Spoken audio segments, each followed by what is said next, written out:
Batman isn't popular because he's cool. The Batman is popular because he's a fantasy.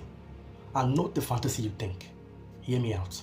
You might think that Batman's appeal that he's a billionaire with extraordinary gadgets. But I think that's only half true. And that's not the full reason why Batman is one of the most popular characters ever created. Batman represents something that most superheroes don't. Control. Superman was born into his powers. The Flash got struck by lightning and became a speedster. The likes of Thor and Wonder Woman were born into godhood. Spider-Man was bitten by a spider and got given his powers. The Batman got his through pain and drive. He chose that life. All the other characters that I mentioned earlier, you can make a strong argument that almost all of them, if not completely all, would not be superheroes if they weren't given the powers that they were.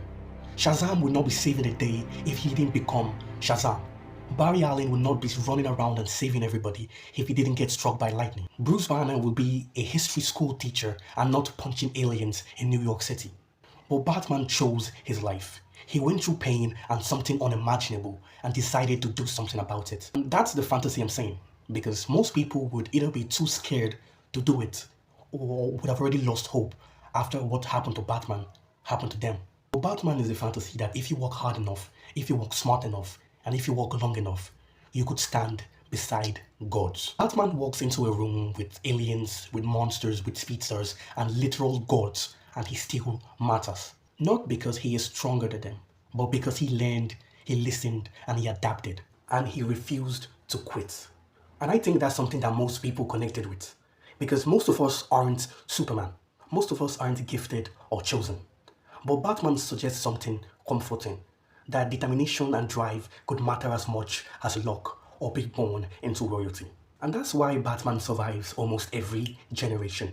From Adam West to Michael Keaton to Christian Bale to Ben Affleck to Robert Pattinson, every era has a different Batman. In some eras, he's fighting crime and corruption. In some, he's a symbol of justice. In some, he's a symbol of vengeance. And in some, he's practically a ninja. That's why Batman never truly goes out of style. He evolves. And underneath all those fancy gadgets and costumes and multiple adaptation, I think the appeal of Batman is actually pretty simple. Batman isn't popular because he's rich, he's cool, or he can beat Superman. Batman is popular because he tells us something that we are desperate to believe. Even in a world of gods, aliens, and monsters, that a human can still matter.